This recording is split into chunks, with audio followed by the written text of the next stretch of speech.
Imagine being fired for caring too much about your coworker's mental health. What if that setback became the launchpad for a $100 million success story? Hi there. My name is Alex, and I'm excited to share my story with you today. I'm a 25-year-old entrepreneur living in New York City. When I first started my journey, I was just an ambitious worker trying to make a difference in the corporate world.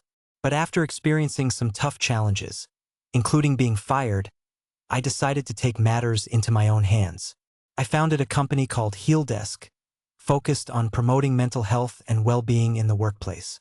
Join me as I take you through my ups and downs, my struggles, and how I turned my dreams into reality. Let's dive in. I opened the door to my new office on Wall Street, feeling a mix of excitement and nerves.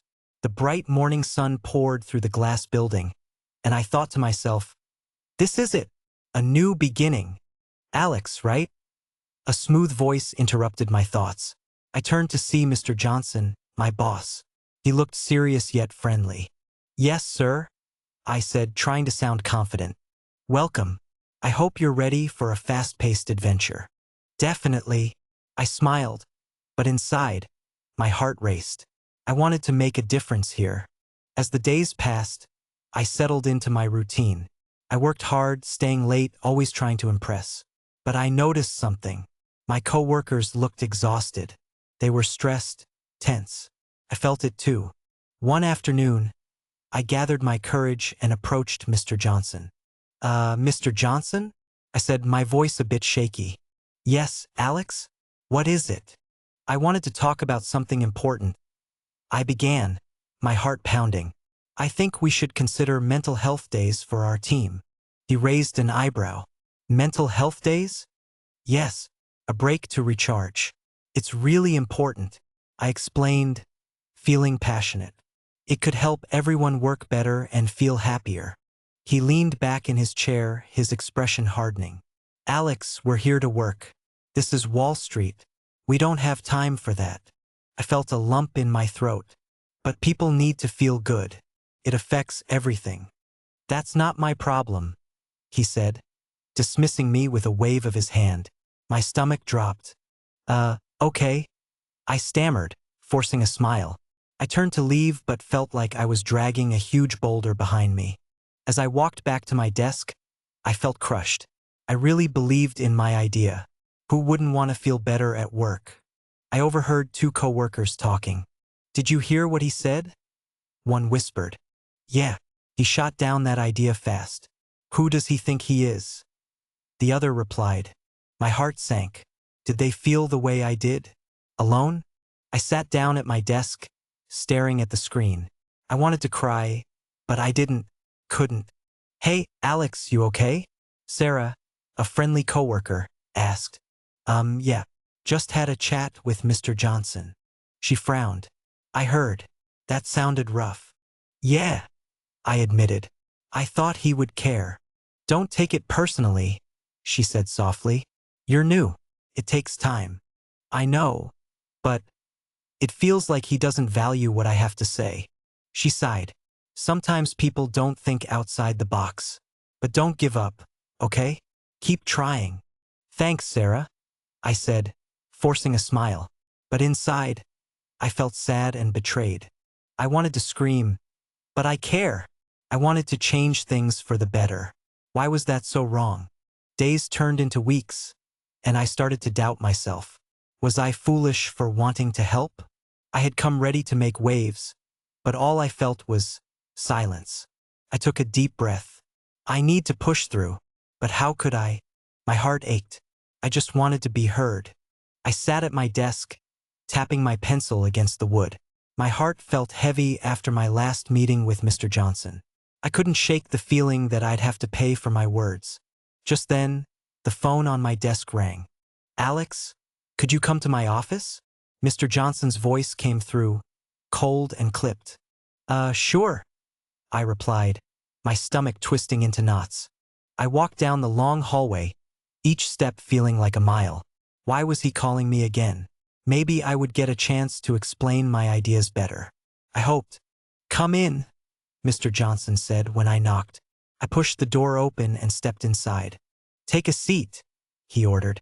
I sat down, my heart racing. You wanted to see me? Yes, I did. He leaned back, crossing his arms. I've been hearing things. You're too soft for this place, Alex. My eyes widened in shock. Too soft, I echoed. I just care about our team's well-being. Exactly, he snapped, his voice sharp. That's the problem. This is Wall Street. We don't have time for feelings. I felt my cheeks burn. But what about teamwork and morale? Teamwork?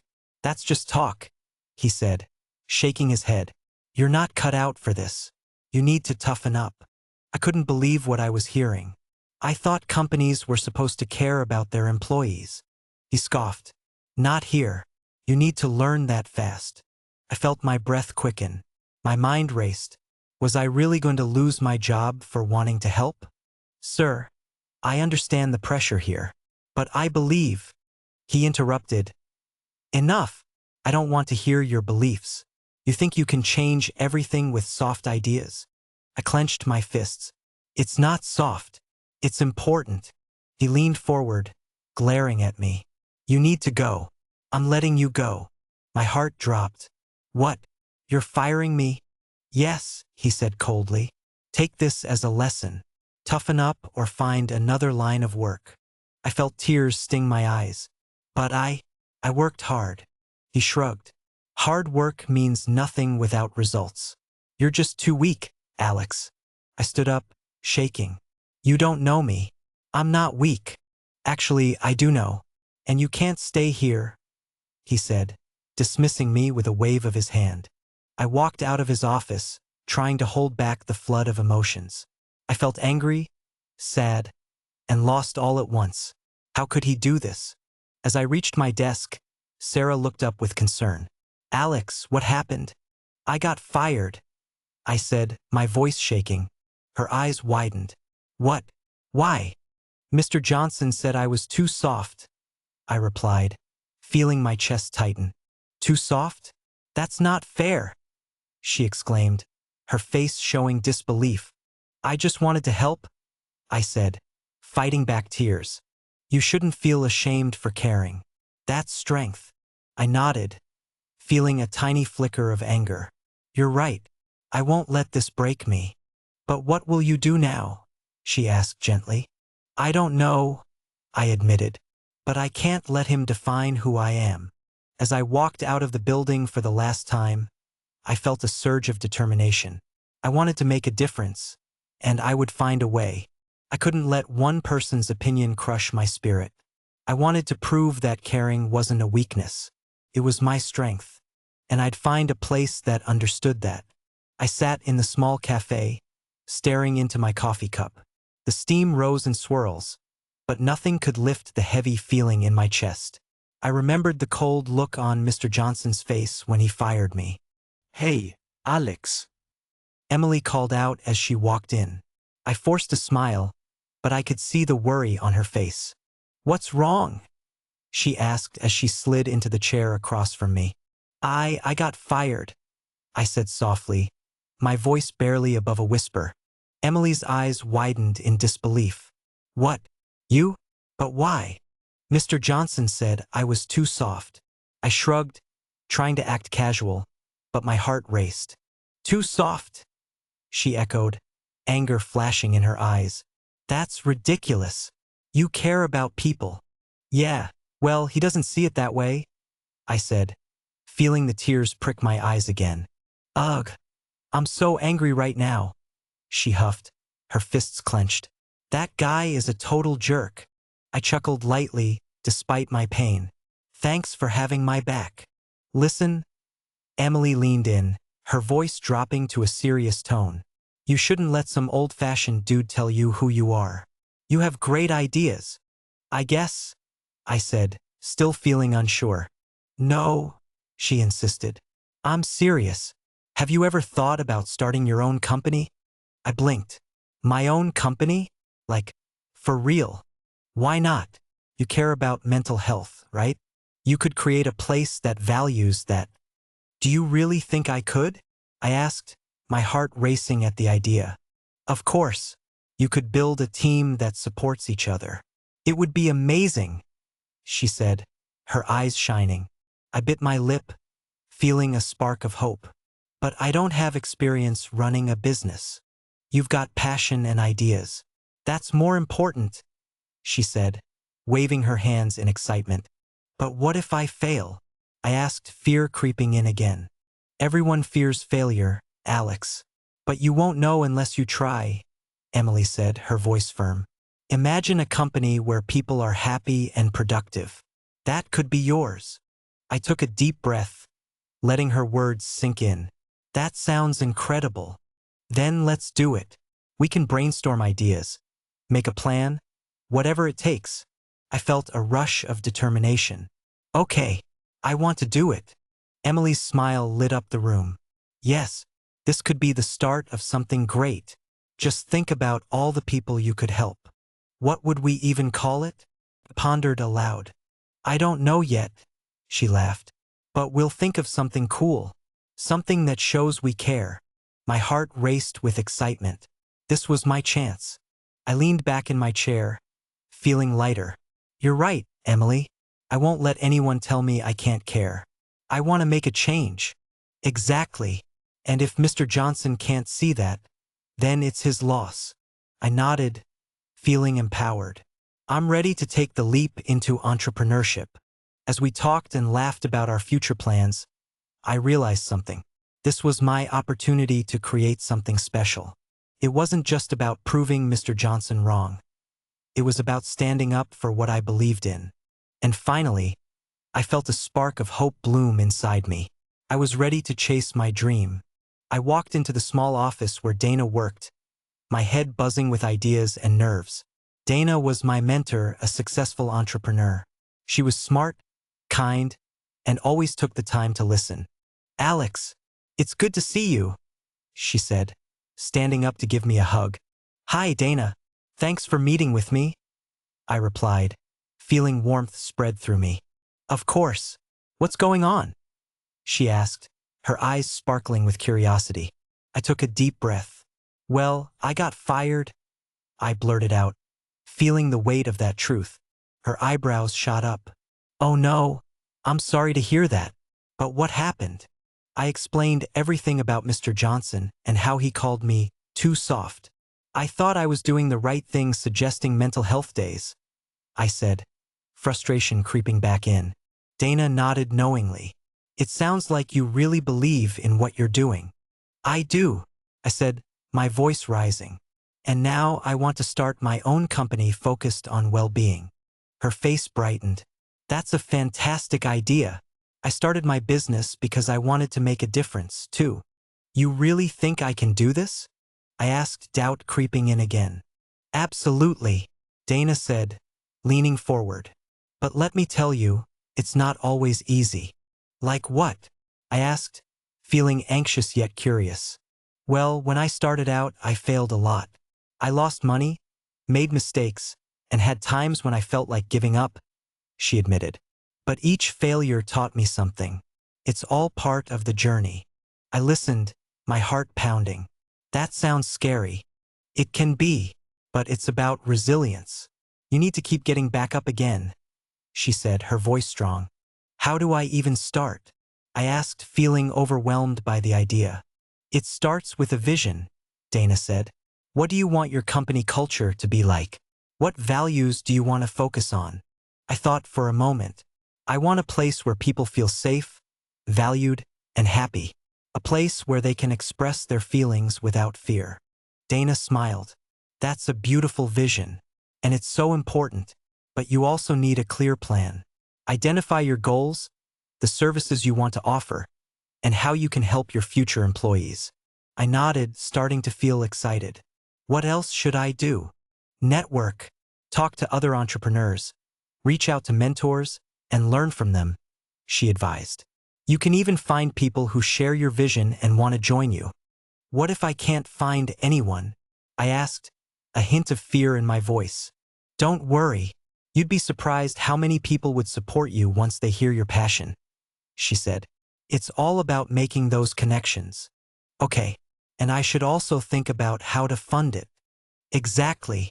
Break down costs, Look for potential investors or even a crowdfunding campaign, she encouraged. As I sat there, I felt a fire ignite inside me. I can do this, can't I? You absolutely can, Dana said, her energy matching mine. Believe in yourself. Your voice matters, and your dreams matter. I smiled, feeling lighter. Thank you, Dana. You really know how to inspire me. That's what mentors are for, she laughed. Leaving her office, I felt renewed confidence swirling within me. I had a vision now. I could create a company that centered on well-being. The future was suddenly bright and full of possibilities. The journey would be tough, but I was ready to rise and make a difference. And I wouldn't let anyone tell me I couldn't. This was just the beginning. Days turned into weeks after I launched my remote company, Mindful Workplace. I had always dreamed of creating a place where mental health was at the forefront, but now all the excitement began to mix with a fair bit of fear. On my laptop, I stared at the empty inbox. Where is everyone? I wondered. I needed clients, desperate for clients. What's wrong, Alex? Emily asked, sitting across from me in our little home office. I sighed. It feels like no one knows we exist. Don't worry, Emily said, her voice soothing. It takes time to get the word out.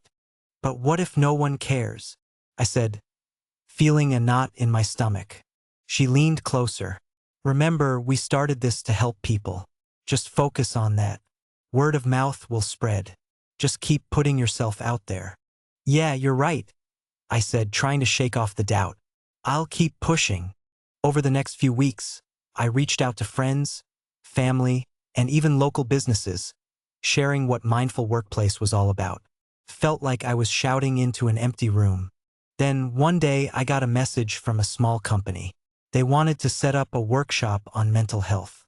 Yes, I exclaimed, jumping up and down. We got our first client. Emily joined in my excitement. See? It's starting. The workshop went surprisingly well. People were engaged and they shared their stories. It felt amazing to connect. As time went on, more companies reached out. Each new client felt like a victory. They spread the word about our services, and I could see real growth happening. But there were still struggles. Sometimes I questioned if I was doing everything right. Alex, Emily said one evening as we reviewed our numbers. Can I ask something? Sure, I replied, my heart racing a bit. Do you ever doubt yourself? Sometimes, I admitted. Like, am I really making a difference? Emily nodded. That's normal. But look at how far we've come. I smiled, feeling a rush of gratitude for her support. Then, one afternoon while I was working, my phone buzzed. I picked it up and saw an email notification. My heart jumped as I read the subject line, Partnership Opportunity. And no way, I gasped. What's happening? Emily asked, seeing my face. I think it's a big company. They want to partner with us for mental health programs. Open it. Open it, she urged, pacing excitedly. I clicked on the email and began reading. My heart raced as I saw the words, huge contract and long-term partnership. No way, I shouted, my eyes widening in disbelief. This is the one. Emily squealed, and we both jumped up, hugging tightly. I can't believe it. This is huge for us, she said, practically bouncing. Tears filled my eyes as the reality hit me. We did it. This is really happening. I'm so proud of you, Alex, Emily said, her voice filled with emotion. You believed in yourself, and now it's paying off. I felt overwhelming joy mixed with gratitude. Thank you for always supporting me. I couldn't have done it without you. As I sat back down, I realized this was just the beginning. We had faced struggles, but we never gave up. We believed in our mission to promote mental health, and now the world was starting to listen. This was a turning point for Mindful Workplace. I knew that if we kept working hard and caring for our clients, we would continue to make a difference. And that thought filled me with hope and excitement for what lay ahead. It felt surreal to see the numbers on my screen. $100 million valuation. I whispered, hardly able to believe my eyes. Wow, Alex, We did it, Emily shouted, jumping up and down next to me. I can't believe it. This is really happening, I said, feeling a rush of excitement and pride. After all those struggles, after being fired and doubted, we had built something incredible. Mindful Workplace was thriving. Companies were reaching out to us for mental health support, and we were making a real impact. But soon after our celebration began, I heard a troubling rumor. Alex, one of my advisors mentioned during a meeting, have you heard about Mr. Johnson's company? They're facing serious issues. My heart skipped a beat. Mr. Johnson had been my old boss, the one who fired me for wanting to help people. What do you mean?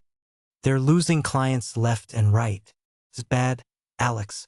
They might have to sell or shut down completely. I felt a pang in my chest. What's happening to them? Business has changed. Companies are looking for more supportive environments, and he didn't adapt. Your company is doing well because you care. I sat silent for a moment, the mix of emotions swirling inside me. Part of me felt sorry for Mr. Johnson. After all, I once admired him, even if he was rough around the edges. But the other part thought of the hurt he caused me. Should I feel bad? I asked Emily later that day. Alex, it's tough, she said, placing a hand on my shoulder. But you've worked hard. You don't control how he runs his company. I know, but I can't shake this feeling of conflict, I admitted, staring out the window. I get it, but what if there's a chance to help? You could turn his company around, she suggested, her eyes glimmering with hope. Do you really think I should? I asked, feeling both anxious and excited. Yes, if you believe in your vision, maybe you can help his employees too.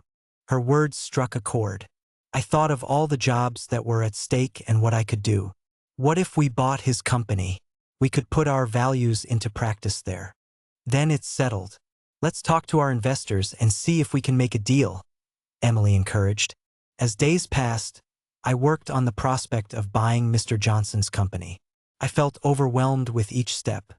Then the day came when I arranged for a meeting with him. I sat nervously in the conference room, my heart racing. I can't believe I'm doing this, I whispered to myself. Mr. Johnson walked in, looking weary. Alex, what do you want? I'm here to talk about your company, I said, trying to sound strong. What do you mean? He asked, confusion written on his face. I've heard you're facing struggles, I said carefully. I'd like to discuss the possibility of buying it. His eyes widened. Are you serious? Yes, I want to help turn it around, I explained, feeling the weight of my emotions. I believe your employees deserve better. It's not just about business. It's about people. After how I treated you, he grumbled, his voice low. You taught me a lesson, Mr. Johnson, I replied. I don't want to hold on to anger. I want to create a positive work environment for everyone, including those you've led. He paused, looking conflicted. I didn't think you'd ever want to work with me again. People can change, I said, and I believe we can do this together. As I left that meeting, my heart raced with hope and uncertainty. Could I really make a difference in a company that once pushed me down? I felt a mix of fear and courage. This was a new chapter, but it was also a chance to show how far I'd come. The journey would be tough, but I was ready to try. Would Mr. Johnson accept my offer? Only time would tell. It was time for a fresh start. HealDesk, I whispered, letting the name roll off my tongue. Perfect, Emily exclaimed, standing beside me in our new office. This represents everything we want to achieve. I smiled, feeling a rush of excitement. After months of hard work, we finally rebranded Mr. Johnson's struggling company into something meaningful and hopeful. HealDesk was here to promote mental health and well-being. No more stress, no more harsh environments, I said firmly. We're all about healing. That day, we gathered the team, former employees of Mr. Johnson's company and new hires alike. Welcome to HealDesk, I declared, my voice echoing in the room. This is a new beginning for all of us. They cheered, but I noticed a few nervous faces. Alex? One woman raised her hand. What if things don't change? What if it's the same as before? I felt a wave of empathy wash over me. I understand your fears. I was in a tough place not long ago. Yeah, but you weren't here when Mr. Johnson was running things. Another voice piped up. True, I said, nodding. But I want to show you that we can create a supportive work culture. You'll be empowered to share your ideas and feelings here. We'll listen to each other. As I looked around the room, I noticed a spark of hope in their eyes. Together, we can build something great. How about we start with a team-building activity? I heard laughter and excitement fill the room as everyone began to connect. I felt pride swell in my chest. This was what I had dreamed of, creating a place where people felt valued. Weeks passed quickly as HealDesk gained momentum. We launched workshops, group therapy sessions, and wellness programs. One day, while organizing a newsletter about work-life balance, I paused. We should send this to our clients and also, Mr. Johnson, I said to Emily. Really? Do you think he'd appreciate it? Emily asked, surprised. I hope so. He was my teacher, in a way. It's important to reach out. So, I sent him an email with the newsletter attached, hoping he'd see how much we were changing and that mental health mattered. A few days later, I received a reply. Dear Alex, thank you for including me in your email. I've seen the changes at HealDesk, and it looks incredible. I can't believe how far you've come. Best wishes, Mr. Johnson. I felt a tear slide down my cheek as I read his words. Wow, he actually cares, I said, sharing the news with Emily. See, it's a step towards forgiveness, she said, giving me a reassuring smile. You're making waves. As weeks turned into months, I reflected on the journey I'd been on. I thought about being fired for wanting to help, the doubts I faced, and all the hard work to create HealDesk. One evening, sitting at my desk, I absorbed it all. I really did it, I whispered. The office was peaceful, the glow of the sunset pouring through the window. Hey, Alex. Emily popped her head into my office. We got another client signed up for the workshops. Can you believe this? I laughed, relief flooding in. This is amazing. We're really making a difference. Yes, we are, she said, joining me at my desk. I'm so proud of what we've built. As I looked at her, I felt an overwhelming sense of fulfillment wash over me. From the pain of losing my job to the thrill of creating HealDesk, every moment had led me here. I felt triumphant. I wanted to help others find the same healing I had experienced. I smiled, knowing this was just the beginning of a wonderful journey, and I couldn't wait to see where it would take me next. If you've ever faced a setback, how did you turn it into a comeback? I want to hear your stories. Share your experiences in the comments below, and let's inspire each other to keep pushing forward.